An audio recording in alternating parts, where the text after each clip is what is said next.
The Magic Mike Show, where you hear the experts speak. The Magic Mike Show. Tune into the show every week. The Magic Mike Show. You can trust the show is the bomb because it's being brought to you by RacingDudes.com. What's up, everybody? I'm Magic. And I'm Mike. And this is the Magic Mike Show, episode 489, Mr. Somich. Huzzah! Hey, we're getting close to 500. I'm just now realizing that. Yeah, 11 shows away from that. Just keeps rolling, baby. You never know. Keeps on rolling. Horse racing kept on rolling over the weekend in some big Grade 1 races and some big performances we'll be excited to talk about. So everything good in the horse racing world. How about you? How did you do tournament-wise this past weekend? It was frustrating. I qualified for a ton of tournaments on Saturday and Sunday, and then just zeroed out on all of them. I had, Saratoga was wildly different. And by the way, congratulations, Pedlo. He cashed an $8,000 pick 5 on Saturday. So a heck of a pick 5 there for Pedlo. Nice. He added that 7 on the turf race, which was one of the difficult ones. Saratoga just had some wild long shots that were coming in. And apparently anything Adam Rice puts on the turf at Saratoga, just use and include, because he is now, I think it's like 5 for his last 7 over the Saratoga turf, something crazy like that. Had a nice conversation with Doc, and he goes, is he related to Rice? I'm like, Jerry Rice? He's like, no, Linda Rice. The answer is yes. He is Linda Rice's cousin, I guess, or nephew, something like that. Jerry Rice. I didn't put two Doc and two even know who Jerry Rice is? At him. Doc sent me back a picture of him holding Jerry Rice's hand, too. So it all kind of worked out. It fit. Of course. Yeah. Shoddy noticing we were early. We started, so we pushed the show an hour because Mike didn't have power until very recently. But yes, we started a minute earlier than we published we would. So, yeah. It's a phenomenal thing when your power company tells you you're not going to have power from 8 p.m. to 4 a.m. And you're like, that seems odd that they're going to be working on the power through the middle of the night. And then at 8 a.m. your power goes out, and you're like, oh, they missent the text. That's pretty sweet. But we're back, baby. We got power back now. We got power back. We got some Grade 1 races, some Breeders' Cup prep races to talk about. Let's get into it, buddy. Riders up!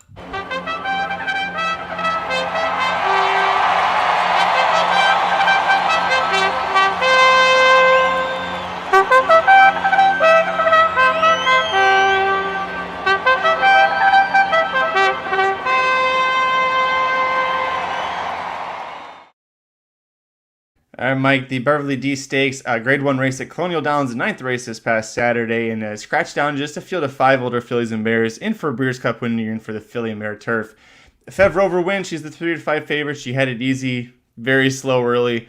What do you make of this race? Can you take any lessons from this race moving forward? Not a ton. I mean, we had Dia to scratch out, who was probably going to be your favorite in this spot. I know I had her on top. And so when she scratched out, I kind of scratched into Fed Rover here.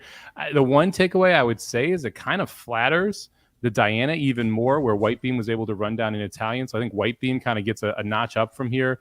Fed Rover the last 3 races just been phenomenal. The Nassau, actually the last 4 now, I guess. Grade 1 EP Taylor ran well, but came back off the layoff, ran huge in the Nassau, big in the Diana, then comes back, able to take down the Grade 1 Beverly D.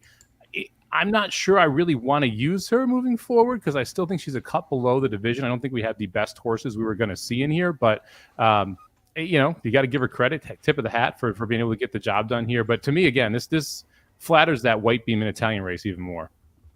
Yeah, I agree. The Diana Stakes that from Saratoga, that was the race that I was thinking of as well.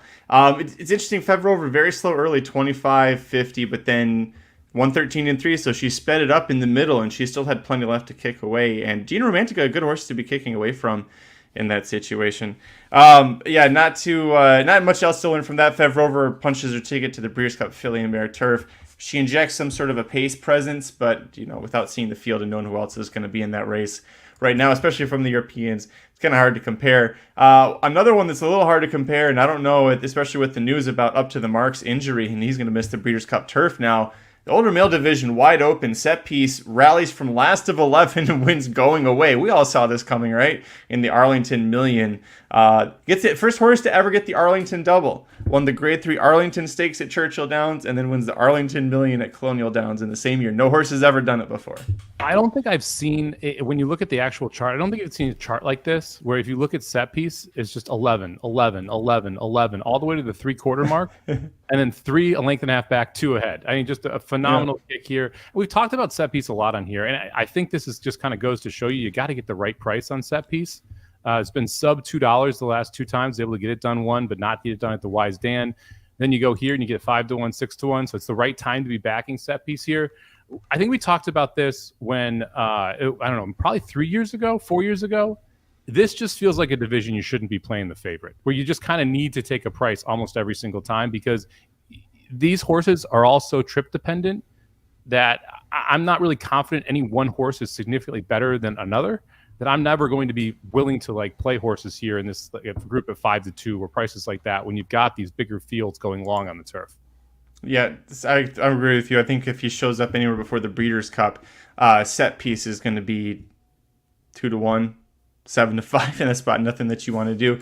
Worth noting is Charles B brings up set the track record at Colonial Downs for a mile and a quarter on the turf. Now, they're not used to having these big Grade 1 races there, but that's still something that's notable and something set in stone.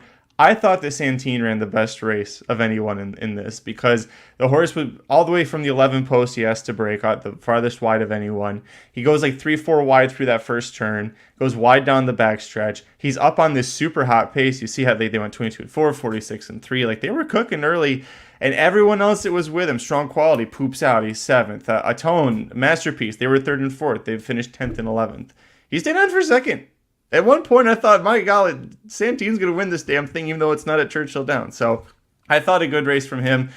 Curious what his odds will be next race. Yeah, I mean, we talk about this a lot when you look at these charts. Look at where, how the horses grouped out in the finish. When you look at this one, it's wildly interesting to me, because at the half mile pole, well, let's go to the quarter pole because it makes my argument even better.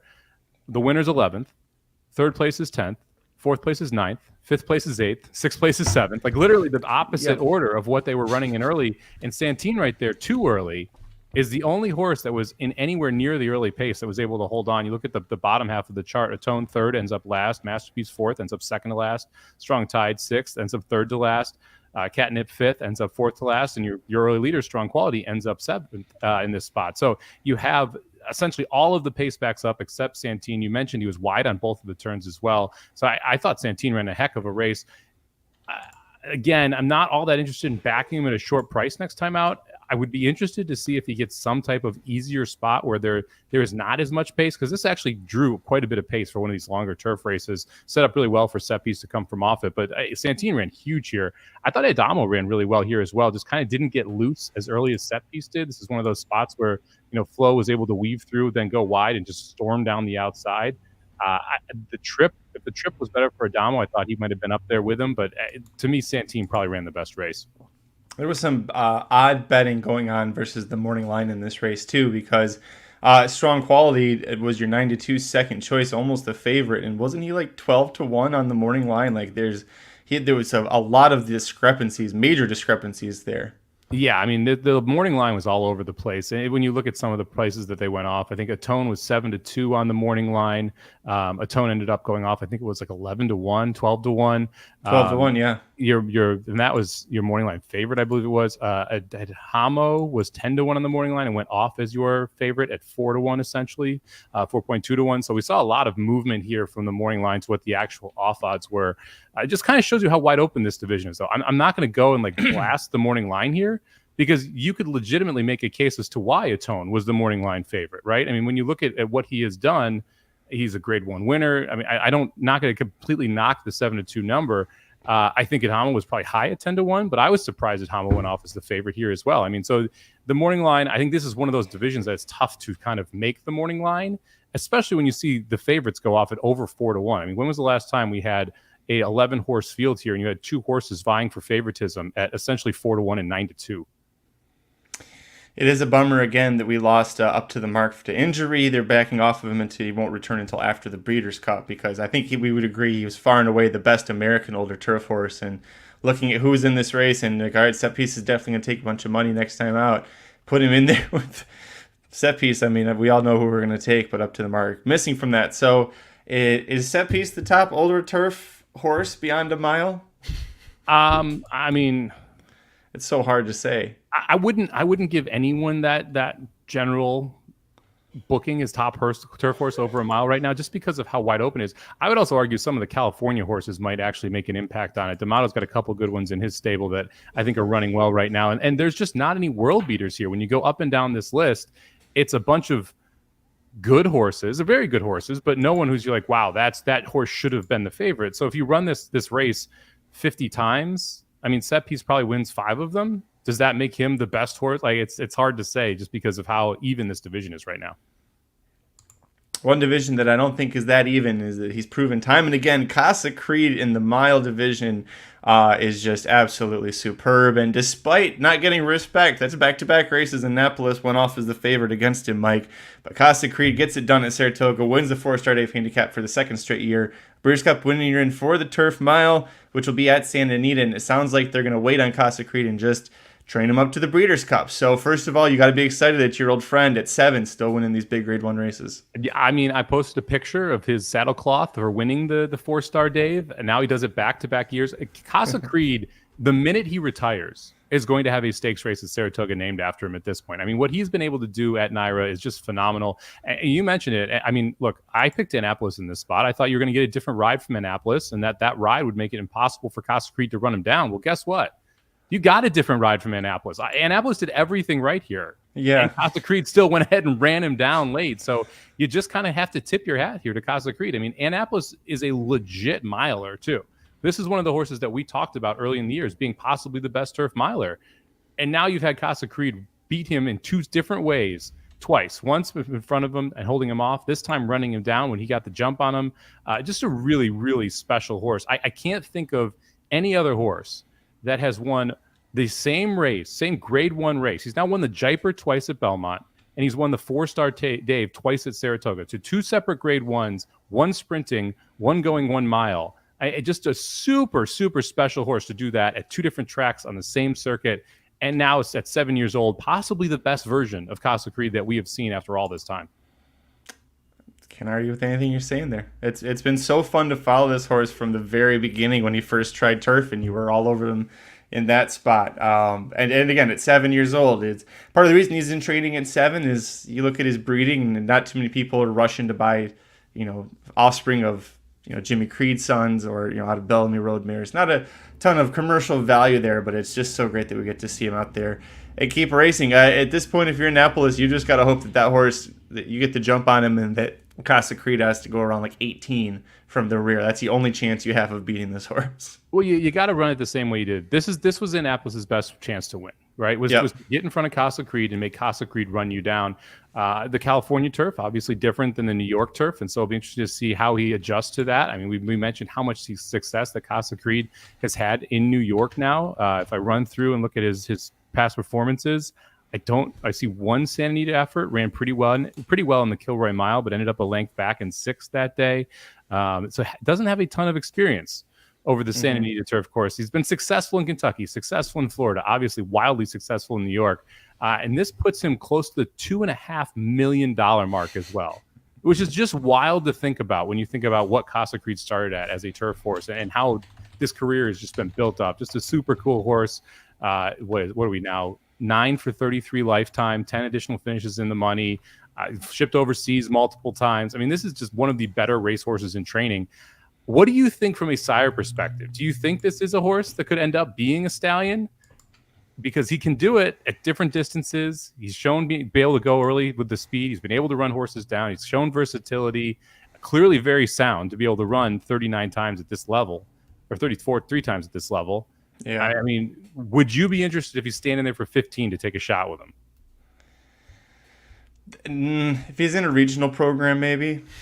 Wow. Like if he was if he was standing in California, there's nothing about him that like screams this is going to have tons of success. Unless if it's a California bred program or a Florida bred program, then yes. But I need that little extra boost there to make it worth the value. Yeah, I mean, I would love to see him stand in New York.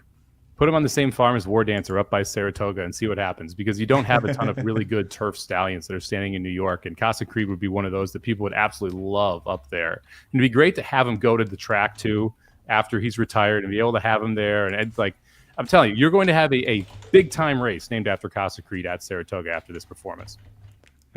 Well, another race that had a big time performance, one before it actually, race 8, there was the Grade 2 Saratoga Special Stakes, a field of 6 2-year-olds going 6.5 furlongs on the dirt.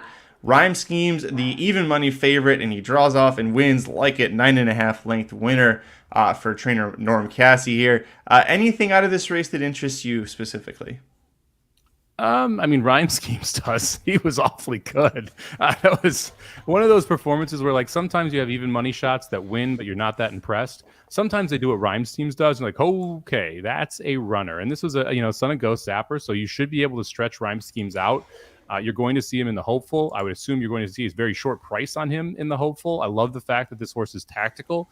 When you stretch this horse out, should be able to sit close to any type of pace he wants or set the pace if he wants. So you have to think that stretching out is going to be an issue for Rhyme Schemes. After seeing what we saw in California, this to me is your early Breeders' Cup watch for the 2-year-old colt division. The Breeders' Cup Juvenile right now goes through Rhyme Schemes. Obviously, it's really early. We're going to see a ton of other horses, but this is the best performance we've seen from a 2-year-old after what we saw from Muth over the weekend at Del Mar. Yeah, Pedlo calling out. This is the one you were all over. Had this peg like, let you finish that sentence. Kevin B, I love the Fox broadcast talking how that Alice performance was track aided, then instantly being shut up. It is kind of fun when you see that happen to people. Not so much what happens to you, but it is fun to watch that happen, especially when you disagree, right? You really liked that Alice Park effort. Yeah, I mean, look, the buyer seems wildly high when you see a 94 buyer come in for that, especially for a 2-year-old race. And you could say the horse regressed a little bit with an 86 here. Probably wasn't a 94 buyer. They were probably right. It was track aided. But even if it was track aided by 10 points, it was still easily the highest buyer coming in here. And there wasn't any other world beaters in here. I mean, your second choice Hall is an Army Mule horse. Army Mule, by the way, just a phenomenal sire. Go look up his stats sometime. He's pretty much 20% at everything.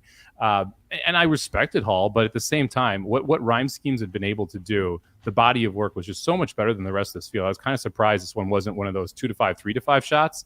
But because it was Mark Cassie, not Todd Pletcher or Chad Brown at Saratoga, you got a little bit better of a price, and it was Santana instead of Irad. And so there was enough going for it from a connection perspective. This horse didn't get bet down as low as it probably should have.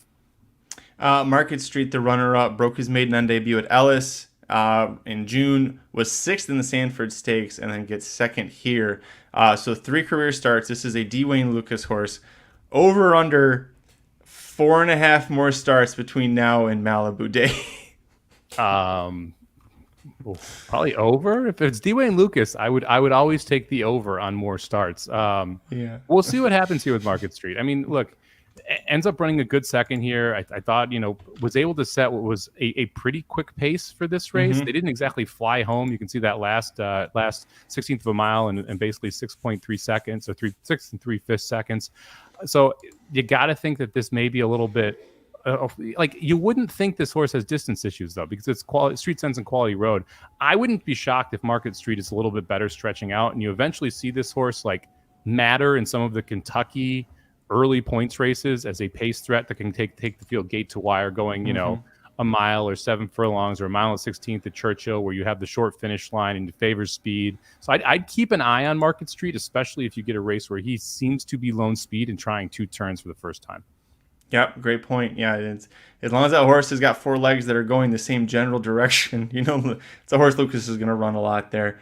Some funny comments in the chat about Paul LaDuca. We've had those discussions ourselves. If you've ever seen him lately, let's just say if you were the network, I don't know how you're not embarrassed by that one. But I do see Shadi talking about she's got eyes for Prince of Monaco. Let's talk about that horse. The 4th race, Sunday at Del Mar. Sunday at Del Mar. The Grade 3 Best Pal Stakes, and you had Muth in here, the Bob Baffert trainee, who's coming off that super impressive debut win at Santa Anita. You got Juan Hernandez riding him, so he's 1-2 favorite, and Prince of Monaco dusted him at 9-5. Found out afterwards, because we were like, Flavian Pride, it's interesting that he's just at Del Mar for this one day. He wasn't here for Saturday, he's just here for Sunday. Pratt said after the race, he said, Baffert called me and said he had a 2-year-old for me if I could come out and ride it. So here I am. That must be nice. It's a pretty good reason to jump on the plane. We just did Where Mike Was Right. This would be Where Mike Was Wrong. I mean, if you go back and you watch the Los Al race and you watch the Santa Anita race for Prince of Monaco and Muth looked like just a dominantly better horse than Prince of Monaco, because Prince of Monaco looked, I'm not going to say he was like a stumble bunny-ish, but when you watched him in the stretch, he didn't open up on nearly as good a horses nearly as much. It just was not a very impressive race. I was surprised Muth didn't just go out and dominate this race from the start. They went 21-3. Obviously, that's very fast. But Muth was able to do that when he broke his maiden. He was a super quick maiden early winner and was able to go gate to wire. Here, Trench went out and got the lead for him. I thought that Muth was going to go gate to wire here. Prince of Monaco, clearly the better horse once he was able to switch gears and get going. Had the better trip because he was able to sit behind that pace and make a move. But the Pratt tip of the hat, like afterward, Pratt saying that kind of lets you know Prince of Monaco probably should have been the favorite here, not Muth, just because of that information that Baffert gave him a call and asked him to fly in for the ride.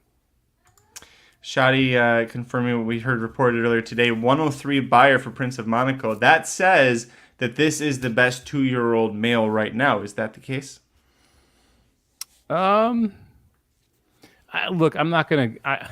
Some of these early buyers are just wickedly wrong because of how you grade buyers, and so I'm not going to go out and say he's the best 2-year-old right now. Like, to me, I actually thought Rhythm was the better horse on Saturday from just of how the races played out perspective. I thought this played out perfectly for Prince of Monaco, who got a target to run at, and let's be honest, outside of the two Bafferts, there was nothing in here. So like you had absolutely no concerns as long as you just run those two down. So I would still lean toward the New York circuit. I think we found out Prince of Monaco is Baffert's best 2-year-old right now, or at least the best 2-year-old that we have seen. We know that we kind of see some of his 2-year-olds a little bit later, so we'll see what else he unveils here at Del Mar and then moving forward. But right now I'd say Prince of Monaco is the best in the West and Rhyme Scheme's the best on the East. One more race we'll talk about back Saturday at Del Mar, the 6th race. This was the Grade 3 Sorrento Stakes 2-year-old fillies. The local prep for the Del Mar debutante. Dreamfire gets the job done gate to wire super impressively here at 7-2 odds. And tip of the cap to you. This was a race that you had. You correctly called Dreamfire. You had Benedetta as your other pick there, so good job there. It earned you a bottle of tequila, so congratulations on that one as well, and I'm thankful that it wasn't me. What did you think about this race here? Look, I mean, we talked about this on Thursday. This is why watching replays are important. Like I just, if you were able to throw out the Dua race, because if you go back and you watch it and you watch how that race was run, it made this race a lot easier to handicap because you were throwing out Dua, you were throwing out You're in Trouble, and who else you're throwing out? There's someone else who you got to throw out because of that race, and that made it a lot easier to kind of narrow it down. So Dreamfire going gate to wire was nice. I was kind of surprised that anyone went gate to wire. I was kind of expecting that someone would come from just off it to be able to win this, but Barrios put Dreamfire on the lead, and the horse just didn't stop. I mean, it's just that simple. The fact that you go 21-3, 45 and just keep on going made it very, very tough for anyone to catch it. Benedetta had to run wide through the whole stretch or the whole turn. That made it hard for Benedetta to make a move. And look, it's funny when you go back and you watch some of those races because that's like the replay key to me isn't just watching the race; it's watching how the horses are moving and how the race was won. And that Duo race, the way Duo won it, you felt like the other horses lost and Duo didn't win. And that made it hard for me to go in there and want to play Duo at a short price. Yeah, we had talked about it just part of the Magic Mike show, which if you'd Frankenstein together Mike and I's tickets, you would have cashed on that pick 5. So hopefully you did that, or at least you took our opinions and were able to make a winning ticket out of there. I know you were 4 for 5, and you were very frustrated because closing remarks is who got you right at the wire. Well, I had closing remarks. Did you have closing remarks? Who was the one that you didn't have? I don't even remember now. There's too many races on Saturday. But Dreamfire ones, listen, Baffert usually gets of the 2-year-olds. Oh. Usually the males are better. So I'll give you that. That's something you like to say a lot. Yeah, I usually like the males better than the females, specifically with Baffert. Oh, and specifically the West Coast females just have not been as good the last 5 years. It's a trend that has just continued here. I didn't single the frickin' 4-5 Baffert horse. Oh, Pastor T. Yeah, because of that, because I went 3 deep. And by the way, my 20-1 morning line ran third, at least ran well. But yeah, no, I ended up not singling that horse. Because I didn't single that horse, I missed 2 legs because I didn't go deep enough. I had both horses on the grid, but neither used because I didn't single. Well, there you go. There's our thoughts on the stakes from the past weekend there. Kind of a shorter show, but not a ton happening outside of those races. Things are going to be heating back up. We've got the Travers Stakes in 2 weeks, so we're going to be building up over at racingdudes.com for that. Also looking ahead, the Alabama Stakes. That's going to be the big race this week in the Del Mar Oaks. Colson wants to come say hi on the show. Hi, buddy. You want to come say hi to Daddy? Okay, Mike, what are you looking forward to this weekend? I mean, I'm looking forward to this week, actually. We've got pick six carryovers at Colonial. We got a pick six carryover at Saratoga. So a couple nice midweek options there. And then we've got, I mean, look, Del Mar's been phenomenal. Okay, first off, the whole meet's been great. The bombs have been crushing. I've done wildly good, did well in the tournament there. So Del Mar's been awesome. The whole weekend, I went 4 of 5 on the pick fives with press tickets on every single sequence. So really frustrating. The pick six, wildly frustrating. To have the 9 as a single and to not have the 4 and the 12 that ran that mess of a race where the 5 took out like 6 horses by bumping the crap out of everybody. And then people thought that horse shouldn't come down, which was wild to me too. You can't play bumper cars to get out. That's not allowed. Right, Colson? No, you can't do that. So yeah, but anyway, I'm excited for Del Mar to get back because we've been so hot there. And then Saratoga has been just either dead on or wildly wrong, which is really frustrating as well. But hopefully we can get it going there. So I'm looking forward to just having a couple more weekends at Del Mar and Saratoga. And then the lead up to the Breeders' Cup, man. We are sub 2 months here from the Breeders' Cup. Can't wait to be at Santa Anita with all you guys, hanging out, having a good time. It's 2 months, right?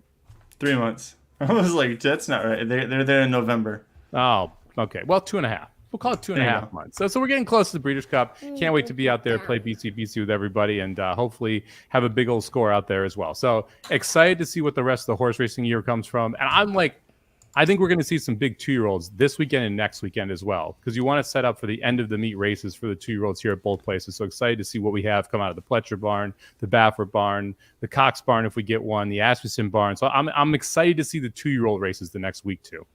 Big 2-year-old at Saratoga, big 2-year-old at Del Mar, a big 2-year-old on my lap right now. Make sure you go over to racingdudes.com. We have previews for the big stakes races during the week here. We don't have the video preview, but we do have the actual race previews there. We have the rankings right now for the top 5 older horses and the top 5 3-year-olds. And also, if you missed Blinkers Off, Aaron and Jared had a great segment discussing Saratoga's disastrous events during the Whitney Stakes weekend. They were there live. They talked about their experiences and really vented their frustrations. So go check that out. Give it a listen. And leave your comments down in the appropriate spot below. Mike and I will be back on Thursday. We'll be covering, as long as you got power, hopefully by that point. You're done? I know. Well, we're done too. We're wrapping things up right now. We're going to Woodbine, right? King's Plate Day. Yeah. We're going to Woodbine. We're definitely not doing that. We'll have a preview for the King's Plate, courtesy of JD Fox at youtube.com/racedudes. So check that out. Can you say goodbye? Bye. Okay, Colson says goodbye. For Colson, I'm Magic. Follow me on Twitter at Chris Kalleward. He is at Somobomb 18, number 1, number 8. Corporate Overlords at Racing_Dudes. Any final words, Mr. Somich? Let's have some fun this weekend, baby. We'll be back on Thursday. Probably going back to Del Mar. I'm not going to lie. I still am not ready to go back to Saratoga because we're so damn close to Del Mar. Maybe some Woodbine, most likely some Del Mar. There we go. All right. Well, we'll be back probably at Del Mar on Thursday at 5 Eastern, 2 p.m. Pacific. Make sure you check out Dudes Who Bet Daily every Thursday through Sunday. Going to be changing up the format a little bit, it sounds like, talking with Aaron. So we'll change that up a little bit. But make sure you also go there and get our best bets for horse racing and baseball. We've been crushing it over on the site lately. So love to see you then. Until next time, I'm Magic. And I'm Mike. Good luck this week. The Magic Mike Show, where you hear the experts speak. The Magic Mike Show. Tune into the show every week. The Magic Mike Show. You can trust the show is the bomb because it's being brought to you by racingdudes.com.